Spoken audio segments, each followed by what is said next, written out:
हरिओम दोस्तों, स्वागत है आपका free study bye Lodhi sir के यूट्यूब चैनल में। दोस्तों, मैं कृपाल लोधी।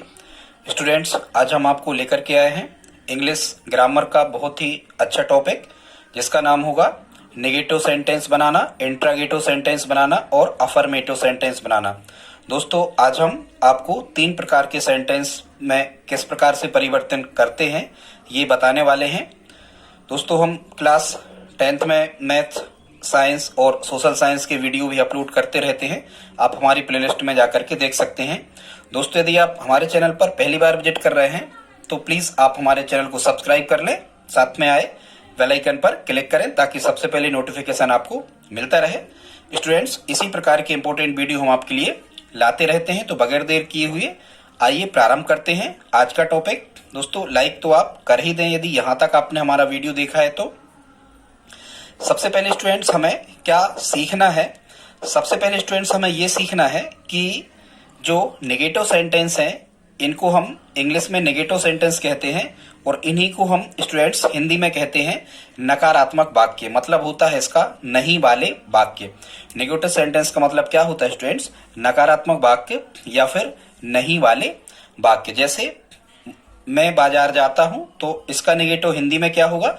मैं बाजार नहीं जाता हूं। जैसे अपन हिंदी में निषेधवाचक वाक्य कहते थे, उसी प्रकार से यहाँ नेगेटिव सेंटेंस कहते हैं। नहीं लगाना होता है इनमें केवल।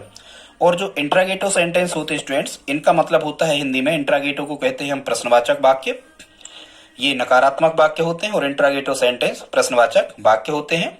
जैसे हमने कहा कि मैं बाजार जाता हूं, तो इंट्रागेटिव सेंटेंस हिंदी में क्या होगा? क्या मैं बाजार जाता हूं? मतलब आगे क्या लगा देना है तो इंट्रागेटिव सेंटेंस बन जाता है। ठीक है। और नहीं वाले जो वाक्य होते हैं इनको नेगेटिव सेंटेंस कहते हैं। और ये किन वाक्यों के बनते हैं? तो ये बनते हैं अफर्मेटिव सेंटेंस के। मैं बाजार जाता हूं, ये अफर्मेटिव सेंटेंस कहलाता है। इसको सकारात्मक वाक्य या फिर साधारणतः इनको साधारण वाक्य भी कहा जाता है। तो आई होप आप समझ गए होंगे। अफर्मेटिव सेंटेंस मतलब सकारात्मक या साधारण वाक्य, इंट्रागेटिव मतलब प्रश्नवाचक वाक्य और नेगेटिव सेंटेंस मतलब नहीं वाले वाक्य। अब आपको यहाँ से प्रश्न कैसे आते हैं स्टूडेंट्स? एग्जामिनर आपसे एक सेंटेंस, एक वाक्य आपको लिख देता है और वहां कोष्टक में फिर बाजू में लिखा होता है, यहाँ लिखा होता है चेंज इनटू नेगेटिव सेंटेंस। इस टाइप से चेंज इनटू नेगेटिव सेंटेंस, या लिखा होता है मेक इनटू नेगेटिव सेंटेंस, या चेंज इनटू इंट्रागेटिव सेंटेंस, या मेक द नेगेटिव सेंटेंस।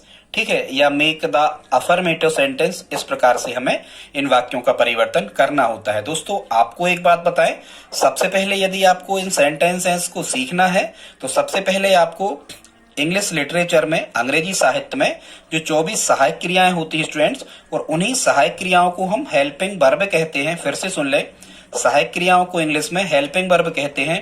और ये हेल्पिंग वर्ब कितनी होती है? 24 helping verbs in English literature. अंग्रेजी साहित्य में कुल 24 सहायक क्रियाएं होती हैं। इनमें सभी तो आपके लिए महत्व की नहीं है, लेकिन यदि स्टूडेंट्स आपको इन सहायक क्रियाओं के बारे में जानकारी रहेगी तो आई होप आप निश्चित रूप से इंट्रागेटिव, नेगेटिव और अफर्मेटिव सेंटेंस को आसानी से बना पा रहे होंगे। तो सबसे पहले आप इनको देख लें या आप पेन कापी उठा करके बैठ जाएं और इन सहायक क्रियाओं को लिख लें। हम आपको पढ़ करके सुनाते हैं। ये 24 सहायक क्रियाएं हैं। Is, am, are, was, were, will, shall, can, could, would, should, may, might, must, have, has, had, do, did, does, need, dare, used to और आर्ट टू। ये 24 हेल्पिंग वर्ब है। ठीक है, इनको याद ऐसे ही करना, can, could, would, should, may, might, must, have, has, had, do, did, does. इस टाइप से आप इनको याद कर सकते हो स्टूडेंट्स। आप चाहे तो इनको नोट भी आप कर लें। ठीक है, क्योंकि यही सबसे महत्वपूर्ण चीज होती है नेगेटिव, इंट्रागेटिव सेंटेंस बनाने में। अब हम देख लेते हैं कुछ एक वचन कर्ता होते हैं जिनको हम स्टूडेंट्स क्या कहते हैं? सब्जेक्ट कहते हैं। एक वचन कर्ता मतलब कार्य करने वाला एक ही व्यक्ति होता है। इनको हम सिंगुलर सब्जेक्ट भी कह सकते हैं। किसी का नाम हो, राम, श्याम, मोहन, कुछ भी। ठीक है, ही माने हुआ है, सी माने हुआ है, इट माने हुआ है। निर्जीव वस्तुओं के लिए मी, मुझे, माई, मेरा, आई, मैं, दाऊ, तू, तूने। ठीक है, ये एक वचन कर्ता कहलाते हैं क्योंकि इनमें काम करने वाला एक ही व्यक्ति होता है। दूसरा एक पहचान और जरूरी है, बहुवचन कर्ता, जिनको प्लूरल सब्जेक्ट कहते हैं। इसमें बहुत सारे लोग होते हैं काम करने वाले। दे माने बे, बी माने हम, अस हमें, देयर माने उनके, यू तुम। ठीक है, यू आई और यू को जनरली टेंस सेंस में बहुवचन कर्ता ही माना जाता है, पर यू जो है वो एक वचन कर्ता ही होता है। अवर हमारा, चिल्ड्रन बच्चे, स्टूडेंट्स विद्यार्थी, पीपल लोग, ईटीसी एटसेट्रा और भी होते हैं। ठीक है, तो ये एक वचन कर्ता बहुवचन कर्ता भी समझना आपको जरूरी है। अब हम स्टूडेंट्स देख लेते हैं कि जो इंट्रागेटिव नेगेटिव सेंटेंस बनाने के जो नियम होते हैं वो साधारणतः 3 नियम होते हैं। हम आपको केवल 3 नियम बताएंगे और यदि आपने इन 3 नियमों को स्टूडेंट्स मेमोराइज कर लिया तो निश्चित रूप से आप सभी प्रकार के नेगेटिव इंट्रागेटिव सेंटेंस बना पा रहे होंगे। तो हम देखते हैं नेगेटिव सेंटेंस बनाने के 3 नियम, और यही नियम स्टूडेंट्स ज्यों के त्यों लागू होते हैं इंट्रागेटिव सेंटेंस को बनाने में। ठीक है, तो आइए देखते हैं इसका स्टूडेंट्स जो नियम फर्स्ट है, या इसको हम स्थिति फर्स्ट भी कह सकते हैं, कैसे नेगेटिव बनते हैं।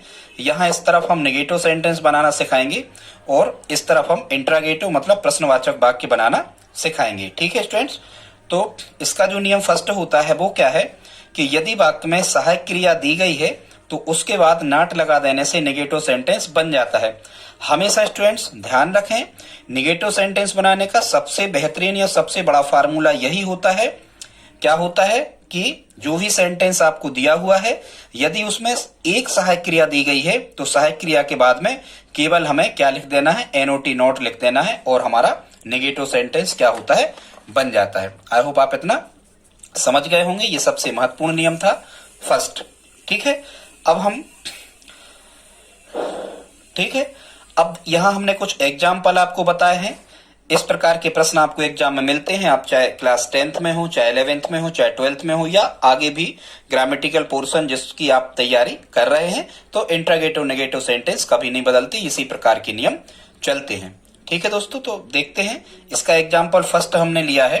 कह रहे हैं I am going to market, और यहाँ लिखा क्या होता है बाजू में, जो आपको डू एस डायरेक्टेड आते स्टूडेंट्स। डू एस डायरेक्टेड का मतलब होता है निर्देशानुसार हल करो, ये होता है डू एस डायरेक्टेड का मतलब। अब सेंटेंस आपको कैसे लिखे यहाँ पर आते हैं, हमने कुछ सेंटेंस लिख करके बताए हैं। सेंटेंस है I am going to market, अब यहाँ लिखा होता है चेंज इनटू नेगेटिव सेंटेंस, या फिर यहाँ डू एस डायरेक्टेड में लिखा होता है मेक अ नेगेटिव सेंटेंस, मतलब नकारात्मक वाक्य में बदलो या नकारात्मक वाक्य बनाओ। ठीक है स्टूडेंट्स, जैसे I am going to market, इसका अर्थ निकलेगा मैं बाजार जा रहा हूं। अब यहां हमें क्या करना है, हमने आपको बताया था कि सहायक क्रियाएं आपको याद कर लेना है।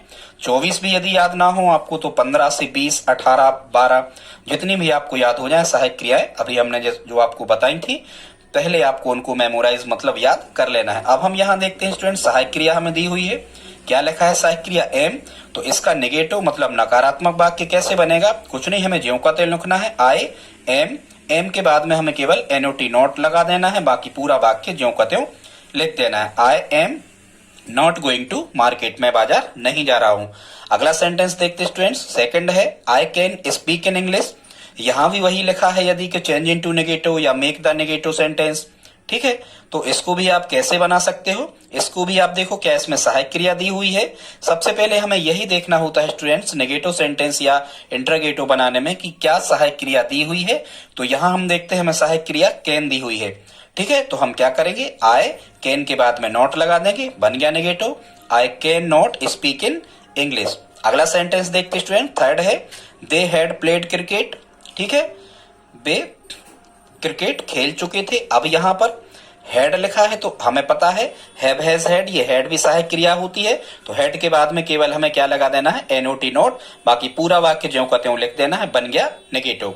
एक सेंटेंस और लिया है स्टूडेंट्स यहाँ हमने, Mohan was in the garden, Mohan बगीचे में था। अब यहाँ सहायक क्रिया क्या लिखी है, बाज, यदि हम इसका नेगेटिव बनाएंगे तो बाज के बाद में केवल हमें क्या लिख देना है, एनओटी नोट लगा देना है। तो आई होप आप समझ गए होंगे स्थिति फर्स्ट या नियम पहला क्या होता है, यदि एक सहायक क्रिया दी है तो सहायक क्रिया के बाद में नॉट लगा देने से नेगेटिव सेंटेंस बन जाता है। ठीक है, अब आप फिर से देख लो, ये सहायक क्रियाएं पूरी आपको 24 की 24 दी हैं। यदि सेंटेंस में स्टूडेंट्स ये सहायक क्रियाएं पूरी लिखी हैं तो इनके तुरंत बाद आपको क्या करना है, नॉट लगा देना है, तो नेगेटिव सेंटेंस बन जाता है। अब स्टूडेंट्स हम आपको कैसा बता रहे हैं कि नेगेटिव और इंट्रागेटिव सेंटेंस एक साथ आपको हम बताते जा रहे हैं। अब इसी प्रकार से इंट्रागेटिव सेंटेंस का मतलब होता है स्टूडेंट्स प्रश्नवाचक वाक्य, क्या वाले वाक्य बनाना। इसका नियम फर्स्ट क्या होता है, यदि वाक्य में एक सहायक क्रिया दी गई होती है तो उसे हमेशा वाक्य के प्रारंभ में लिखते हैं और पूरा वाक्य ज्यों का त्यों लिखने के बाद अंत में प्रश्नवाचक चिन्ह लगा देते हैं। इसी सेंटेंस जो हमने ये 4 सेंटेंस लिखे हैं, इन्हीं 4 सेंटेंस के हमने यहाँ पर इंट्रागेटिव सेंटेंस बनाना भी सिखाया है। देखते हैं इनको कैसे बनाते हैं इसी नियम के अनुसार। ये कब की कंडीशन है, जब आपको सेंटेंस में एक सहायक क्रिया दी गई है, एक हेल्पिंग वर्ब आपको दी गई है। ठीक है, इसी सेंटेंस का बनाते हैं। कह रहे हैं I am going to market. यहां हमने सहायक क्रिया देखी, क्या लिखा है, एम। एम को शुरू में लिख दिया, ये INT का मतलब इंट्रागेटिव सेंटेंस। शुरू का जो लेटर होता है वाक्य प्रारंभ करने का, वो कैपिटल होता है बड़े से, तो हमने बड़े से ए बना दिया एम का। बाकी आई तो बड़ा बनता है ये सिंगल।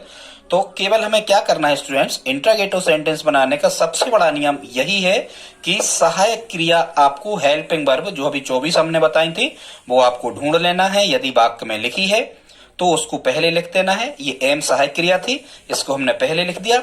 बाकी एम को बस आगे लिखना, बाकी आई से फिर ज्यों कहते हो तो ये बन जाएगा am I going to market, क्या मैं बाजार जा रहा हूं, और बाद में प्रश्नवाचक चिन्ह लगेगा क्योंकि ये प्रश्नवाचक वाक्य बन गया। दूसरा देखते स्टूडेंट्स, यहाँ दूसरा सेंटेंस क्या लिखा हुआ था, I can speak in English, मैं इंग्लिश में बोल सकता हूं। तो यहाँ सहायक क्रिया क्या थी, कैन। कैन को कहाँ लिखा हमने इंट्रागेटिव बनाने के लिए आगे, can I speak in English, क्या मैं अंग्रेजी में बोल सकता हूं, और प्रश्नवाचक चिन्ह बन गया इंट्रागेटिव। यहाँ सहायक क्रिया इसका बनाते हैं interrogative, they had played cricket. सहायक क्रिया क्या थी यहाँ, हैड। हैड को हमने कहा लिखा आगे, बाकी सब जो कहते हो टी छोटे से हो जाएगा, हैड दे प्लेड क्रिकेट, प्रश्नवाचक चिन्ह बन गया।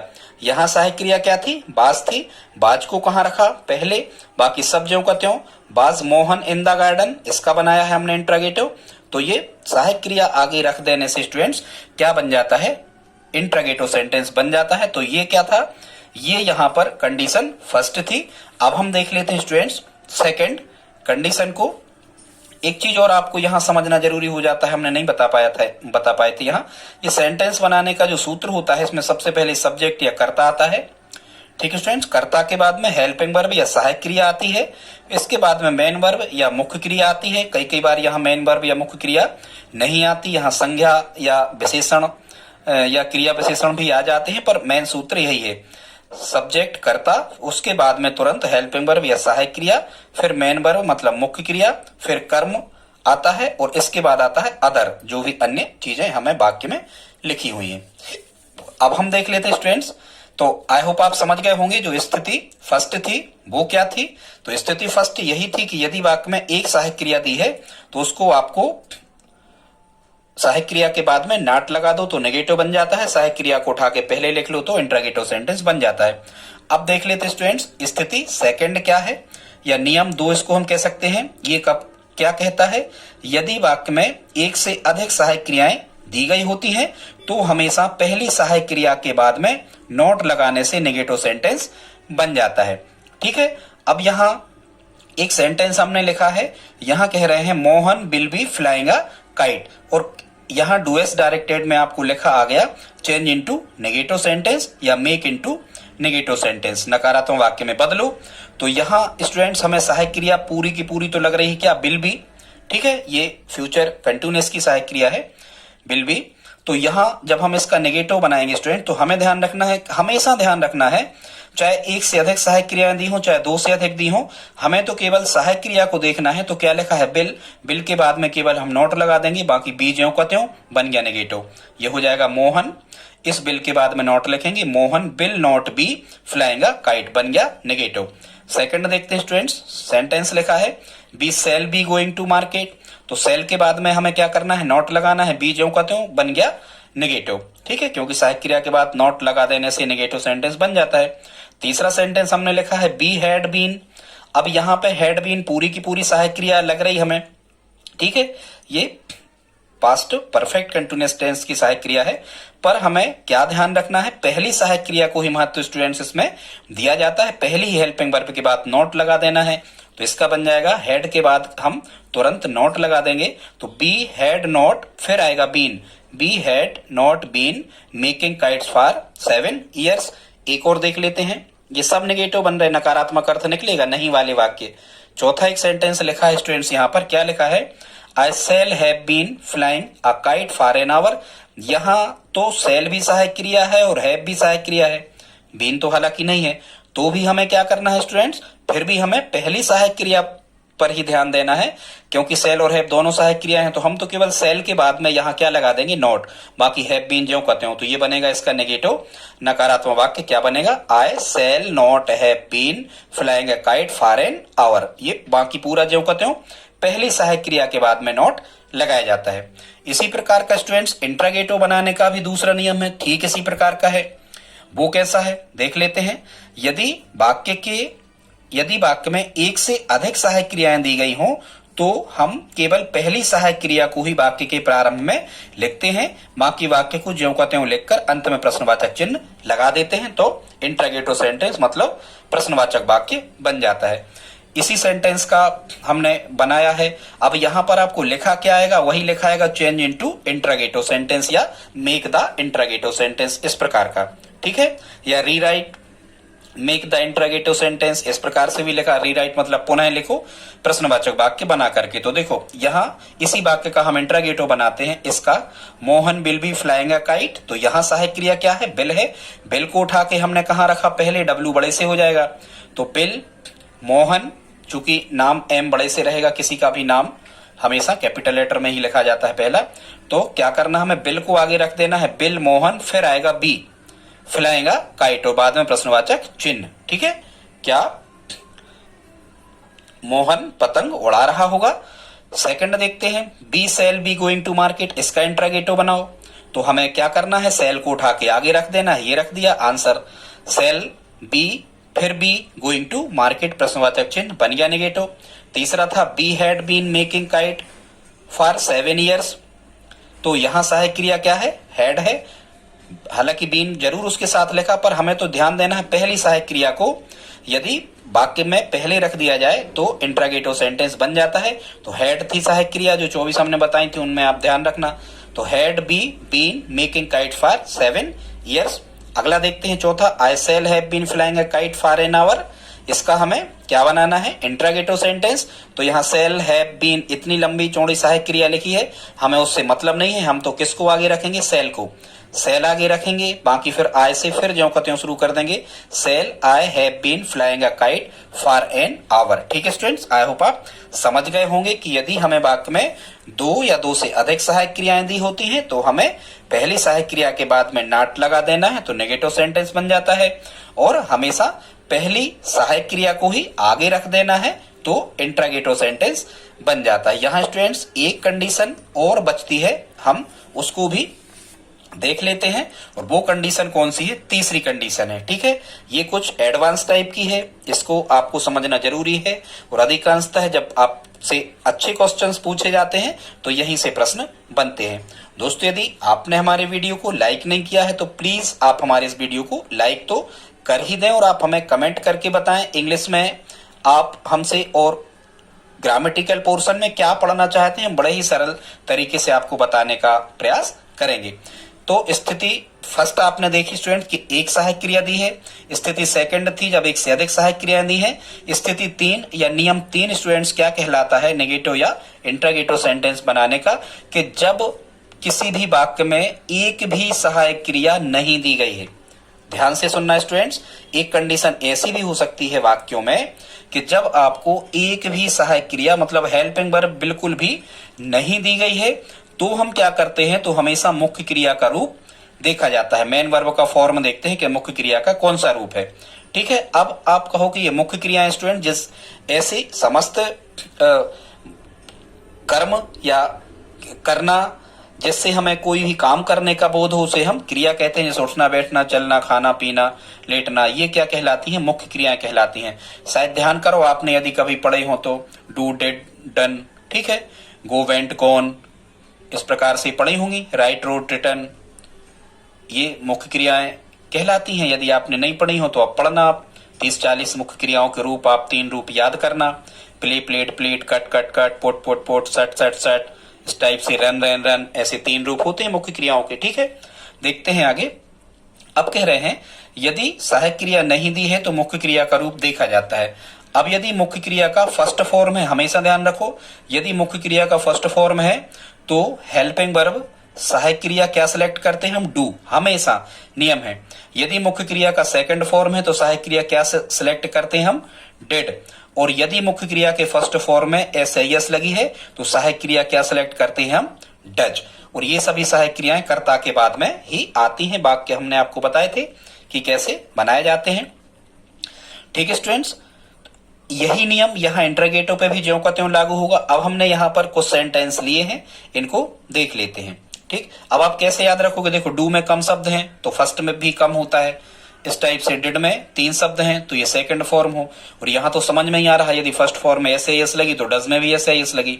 ठीक है स्टूडेंट्स, अब हम देख लेते हैं। अब आपको यहां पर हमने कुछ सेंटेंस को लिया है। पहला सेंटेंस है, यहां पर ये लिखा है। हाँ, एक चीज और ध्यान रखना, यदि वाक्य में डू डिड या डज आ गया है तो हमेशा ही मेन वर्ब का मतलब मुख्य क्रिया का फर्स्ट फॉर्म ही लिखा जाता है वाक्य में। ठीक है, देखते हैं फर्स्ट सेंटेंस क्या कह रहे हैं। दे गो टू स्कूल, क्या कह रहे हैं students, they go to school. अब यहां देखो, यहां हमें नेगेटिव सेंटेंस बनाना है। डू एस डायरेक्टेड में यहां लिखा है मेक द नेगेटिव सेंटेंस। अब यहां क्या सहायक क्रिया दी है, बिल्कुल नहीं दी, सहायक क्रिया एक भी नहीं दिख रही। तो हम क्या करेंगे, मुख्य क्रिया का रूप देखेंगे। मुख्य क्रिया क्या लिखी यहां पर, मुख्य क्रिया लिखी है गो। और गो वेंट गोन मुख्य क्रिया का कौन सा रूप है, फर्स्ट फॉर्म है। यदि स्टूडेंट्स मुख्य क्रिया का फर्स्ट फॉर्म है तो सहायक क्रिया कर्ता के तुरंत बाद हम डू का उपयोग करेंगे। तो ये देखो हमने लगा दिया, कर्ता था यहां पर दे के बाद में तुरंत डू, सहायक क्रिया आ गई। वाक्य बनाने का यही नियम होता है कि कर्ता के बाद तुरंत सहायक क्रिया आती है। तो दे, डू के बाद में हमने क्या लगा दिया, नॉट लगा दिया, क्योंकि सहायक क्रिया के बाद लगना ही है। यहाँ गो देख के हमने गो फर्स्ट फॉर्म था इसलिए हमने डू को सिलेक्ट किया और डू के बाद में नॉट लगा देंगे, दे डू नॉट। और ये गो फर्स्ट फॉर्म में था तो ये फर्स्ट ही रहेगा, गो टू स्कूल बन गया क्या, नेगेटिव। दूसरा सेंटेंस देखते हैं, ही वेंट टू स्कूल। इसका कह रहा है नेगेटिव बनाओ, तो ये वेंट सहायक क्रिया यहां भी नहीं दी है तो हम मुख्य क्रिया का रूप देखेंगे। मुख्य क्रिया कौन सी लिखी, बेंट, गो बेंट गोन। अब हमें ये पता होना चाहिए कि बेंट सेकंड फॉर्म है और यदि सेकंड फॉर्म होता है तो सहायक क्रिया डिड सेलेक्ट करते हैं। तो हम यहां लिखेंगे ही के बाद में सहायक क्रिया डिड के बाद में नॉट लगाएंगे। और ये जो बेंट है ये गो में आ जाएगा हमेशा। यदि वाक्य में डू डिड या डज लग गया है, ये हमने लिखा यहां बता रहे थे, तो हमेशा मुख्य क्रिया का फर्स्ट फॉर्म ही आएगा। गो वेंट गोन, गो फर्स्ट फॉर्म होता है तो गो ही आ जाएगा, बन गया नेगेटिव। थर्ड यहाँ है राम गोस टू स्कूल। तो यहाँ भी सहायक क्रिया आपको दिख रही क्या स्टूडेंट्स, नहीं दिख रही। यदि सहायक क्रिया नहीं है तो हम क्या करते हैं, मुख्य क्रिया देखते। यहाँ मुख्य क्रिया गोस थी और गोस में क्या लगा है, गो में एस या ईएस लगा है स्टूडेंट्स। यदि यहाँ एस या ईएस लगा है तो हम सहायक क्रिया क्या सिलेक्ट करते थे, ये लिखा।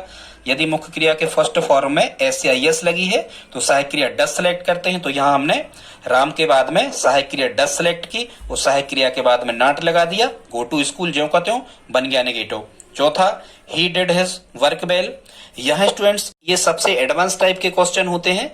यहाँ हमें और एक चीज ध्यान से रखना, ये नहीं बता पाए, गोज यहाँ लिखा था तो ये ईएस यहाँ लग गई तो यहाँ से क्या हो जाएगी, गो से हट जाएगी। यहाँ हमें इसका फर्स्ट फॉर्म ही आएगा।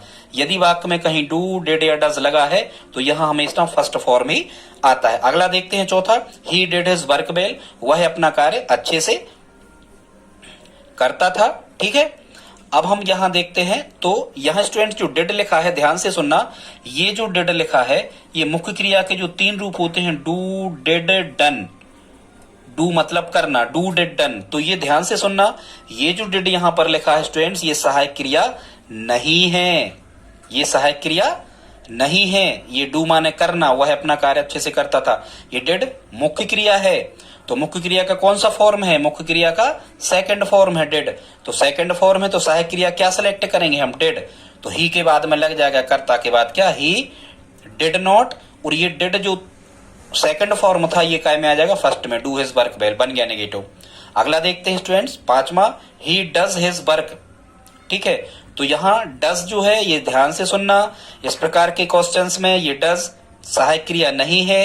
ये जो फर्स्ट फॉर्म डू था, डू माने करना, इसी में ईएस लगा है। तो यदि डज मुख्य क्रिया में फर्स्ट फॉर्म में ऐसे यस लगी है तो सहायक क्रिया हम डज सेलेक्ट करते हैं। तो इसका नेगेटिव कैसे बनेगा, ही डज सहायक क्रिया सेलेक्ट करेंगे। अब ये डज यहाँ सहायक क्रिया है, ही डज के बाद में सहायक क्रिया के बाद में नॉट लगाते हैं तो नेगेटिव बन जाता, तो डज नॉट, और ये डज जो था ये डू में बदल जाएगा, और ये डू क्या है, ये मुख्य क्रिया है, यहां भी डू मुख्य क्रिया थी, फर्स्ट फॉर्म बदल गई, हिज वर्क बन गया नेगेटिव। अगला छठवां देखते हैं, दे डू हिज वर्क, वे अपना कार्य करते हैं, तो यहाँ जो डू है ये मुख्य क्रिया है, डू कौन सा फॉर्म है, फर्स्ट फॉर्म है, तो सहायक क्रिया यदि फर्स्ट फॉर्म में रहता है तो सहायक क्रिया डू ही सिलेक्ट करते हैं, तो दे डू नॉट, और ये डू फर्स्ट में था तो फर्स्ट में ही रहेगा, दे do not do his work. इन्हीं के स्टूडेंट्स यहाँ पर हमने इंट्रागेटिव सेंटेंस देखे हैं, इनको कैसे बनाओगे, इसी को फर्स्ट को ये गो यदि फर्स्ट फॉर्म है तो फर्स्ट फॉर्म है तो सहायक क्रिया क्या, इनमें भी कहीं सहायक क्रिया नहीं दी, तो मुख्य क्रिया क्या है यहाँ पर गो, गो फर्स्ट फॉर्म है तो यहां हम सेलेक्ट करेंगे, फर्स्ट फॉर्म होता है तो डू, डू को आगे रखेंगे, डू दे और गो टू स्कूल और क्वेश्चन मार्क बन गया इंट्रागेटिव प्रश्नवाचक वाक्य। यहां इसका हमें इंट्रागेटिव बनाना है, ही बेंट टू स्कूल, तो यहां बेंट सहायक क्रिया फिर नहीं दी कि हम आगे रख सके, तो बेंट कौन सा फॉर्म है, बेंट सेकंड फॉर्म है, और यदि सेकंड फॉर्म होता है तो सहायक क्रिया डिड को आगे लिखना है इंट्रागेटिव बनाने में, ठीक है, did he went to school question mark बन गया।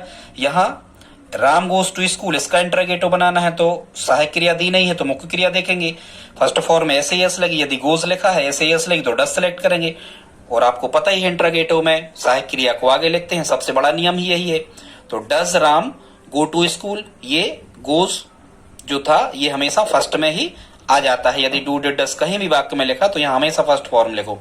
चौथा कह रहे थे यहाँ पर he did his work well, ये डिड कौन सा फॉर्म है, सेकंड फॉर्म है तो डिड सेलेक्ट करते हैं, और इंट्रागेटिव बना रहे हैं हम चूंकि तो डिड आगे आ जाएगा, did he do his work well question mark, और ये देखो डिड यदि लग गया तो डू माने करना, ये हमेशा फर्स्ट फॉर्म में आ जाता। पांचवा कह रहे हैं ही डज हिज वर्क, तो सहायक क्रिया ये डज नहीं है, मुख्य क्रिया में एस एस लगा तो डज सेलेक्ट करेंगे, does he do his work, ये डज ये मुख्य क्रिया का फर्स्ट फॉर्म आ जाएगा, डू ही आ जाएगा, दे डू हिज वर्क, तो यहां सहायक क्रिया का फर्स्ट फॉर्म है तो डू सेलेक्ट करेंगे, डू दे बाकी सब जो कहते हो, और ये मुख्य क्रिया डू हिज वर्क ये फर्स्ट फॉर्म में आ जाएगी। आई होप आप इतना समझ गए होंगे स्टूडेंट्स, बस आप 5 मिनट और 3-4 मिनट और हमारे साथ रहें। अब हम देख लेते हैं स्टूडेंट्स, हमने इसका रिवर्स भी बताया है, इसमें रिवर्स कैसा बताया है कि नेगेटिव और इंट्रागेटिव सेंटेंस यदि आपको दिए रहते हैं तो उनसे अफर्मेटिव सेंटेंस मतलब सकारात्मक वाक्य या साधारण वाक्य को कैसे बनाते हैं। अभी अपन को क्या दिया था, पिछली जो हम पढ़ रहे थे उसमें हमको अफर्मेटिव सेंटेंस दिए थे और उनसे हम नेगेटिव और इंट्रागेटिव सेंटेंस बना रहे थे।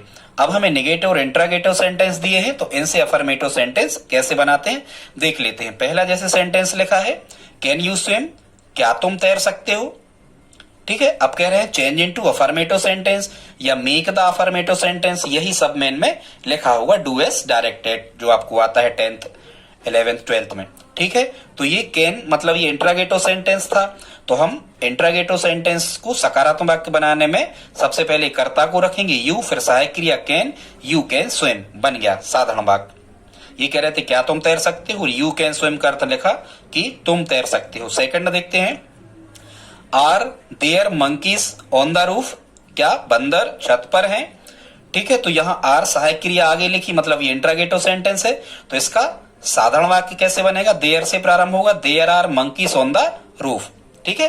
तीसरा देखते हैं Bhola is not a carpenter, ये नॉट लगा मतलब नेगेटिव सेंटेंस है, तो यहां से हम क्या करेंगे नॉट को हटा देंगे, भोला इज अ कारपेंटर, ये सामान्य वाक्य बन गया, भोला एक बड़ा ही है। 4 नंबर पे है they do not do his work, वे अपना कार्य नहीं करते हैं।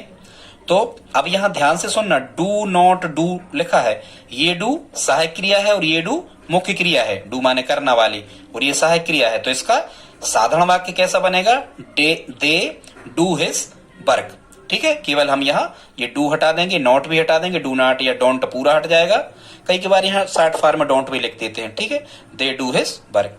5वां है Ram does not play hockey, ये नेगेटिव सेंटेंस है, तो यदि हम इस डज नॉट को हटाते हैं, ध्यान से सुनना, साधारण वाक्य बनाना है यहाँ में अफर्मेटिव, यदि डज नॉट को हटाते हैं तो जो मुख्य क्रिया प्ले था खेलना, इसमें हम क्या लगाएंगे एस, ध्यान से सुनना, डज नॉट हटाने पर यहाँ एस हम लगाते हैं क्योंकि यहाँ एस ही तो लगा था, तभी तो हमने डज नॉट सिलेक्ट किया था नेगेटिव बनाने में। 6वां देखते हैं स्टूडेंट्स, इसमें क्या कह रहे हैं, Ram did not play cricket. अब यहाँ ध्यान से सुनना, यदि हम डिड नॉट को हटाते हैं, ध्यान से सुनना, यदि हम डज नॉट को हटाते हैं तो मुख्य क्रिया में ऐसे ही एस लगाते हैं। यदि डिड नॉट को हटाते हैं तो मुख्य क्रिया का सेकंड फॉर्म रखते हैं। ठीक है, क्योंकि यहाँ सेकंड फॉर्म ही तो होगा, तभी तो हमने डिड नॉट सिलेक्ट किया था नेगेटिव बनाने में। तो यदि हम डिड नॉट को हटा रहे हैं तो यहाँ सेकंड फॉर्म आएगा। ठीक है, तो राम प्लेड क्रिकेट बन गया अफर्मेटिव सेंटेंस। 7वां देखते हैं, डिड राम प्ले क्रिकेट। ठीक है, यहाँ डिड आगे लिखा है, मतलब ये इंट्रोगेटिव सेंटेंस है। ठीक है, तो यदि हम डिड को हटाएंगे, राम पहले लिखेंगे, करता तो आता है, फिर सहायक क्रिया यहाँ है नहीं कहीं, ये डिड सहायक क्रिया थी लेकिन हमें हटाना है। तो यदि हमने डिड को हटाया है तो प्ले का second form play played played, second form played होता है, तो हम रखेंगे राम प्लेड क्रिकेट। 8 नंबर पे है, has he just gone to market. यहाँ हैज आगे है, मतलब ये इंट्रोगेटिव है, तो हम इसका बनाएंगे ही, और ये हैज इसके बाजू में आ जाएगा, कर्ता के बाद सहायक क्रिया। He has just gone to market. Students, I hope आज का वीडियो आपको समझ में आया हो। यदि दोस्तों वीडियो आपको अच्छा लगा हो तो प्लीज आप इसके लिए क्लास 10th 11th 12th के स्टडी ग्रुप में शेयर जरूर करें, और आप बताएं कि आप हमसे इंग्लिश ग्रामर में या 10th मैथ्स या साइंस सोशल साइंस में क्या पढ़ना चाहते हैं, हम आपकी हेल्प करेंगे। दोस्तों प्लीज आप इस वीडियो को लाइक शेयर और हमारे चैनल को सब्सक्राइब जरूर करें, कमेंट करके बताएं। मिलते हैं अगली वीडियो में, तब तक के लिए जय हिंद जय भारत।